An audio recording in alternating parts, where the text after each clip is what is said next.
ताज्या बातम्यांसाठी महान करेला सबस्क्राइब करा आणि बेल आयकॉनला क्लिक करा। पंचगंगा कारखान्याची सभा घेणार कोण? वार्षिक सभेवर अनिश्चिततेचे काळे ढग।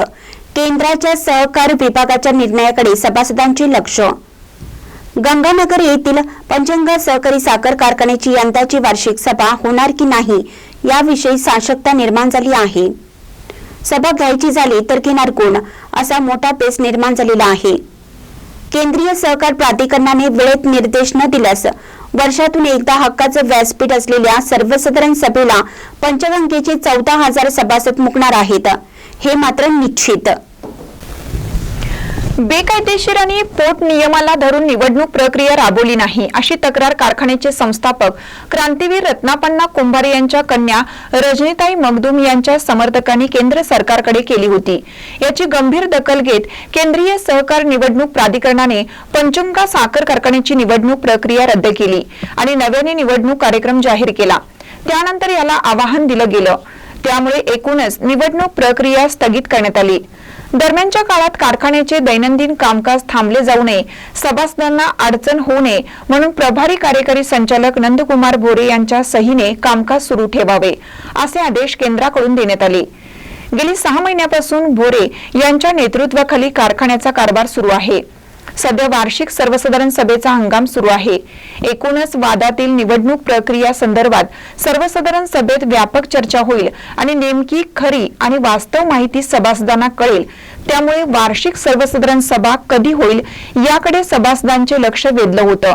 परंतु लेखापरीक्षण अहवाल पटलावर ठेवणार कोण असा नवा पेच या निमित्ताने उपस्थित झालेला आहे। प्रभारी कार्यकारी संचालक नंदकुमार भोरे यांच्याकडे 4 महिन्यापासून प्रशासकीय जबाबदारी आलेली आहे। त्यापूर्वीचा कारभार जुन्या संचालक मंडळाने केलेला आहे।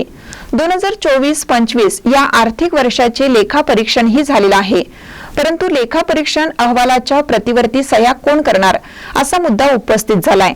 या लेखापरीक्षण अहवालावर नंदकुमार भोरे यांनी सह्या केल्या तर ते अडचणीत येऊ शकतात, कारण त्यांच्याकडे मागील 4 महिन्यापासूनच कामकाज सोपवण्यात आलं आहे।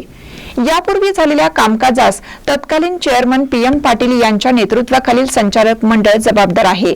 त्यामुळे भोरे अहवालावरती सह्या करू शकत नाहीत आणि PM पाटील यांचा कार्यकाळ संपल्यामुळे त्यांना सहीचा अधिकार नाही।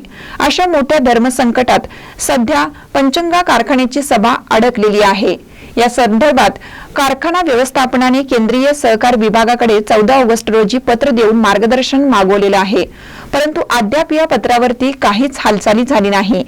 त्यामुळे यंदा कारखान्याची वार्षिक सभा होणार की नाही अशी उलटसुलट चर्चा पंचगंगा वर्तुळात सुरू आहे। या संदर्भात प्रशासकीय तथा प्रभारी कार्यकारी संचालक नंदकुमार भोरे यांनी कारखाना व्यवस्थापनाच्या वतीनं सर्वसाधारण सभेविषयी केंद्राकडे मार्गदर्शन मागितलं आहे। अद्याप त्यांचे पत्र मिळालं नाही। त्यांचा आदेश आल्यानंतर पुढील कार्यवाही करण्यात येईल असं सांगितले। महानकर न्यूजसाठी विठ्ठल बिरंजे, इचलकरंजी।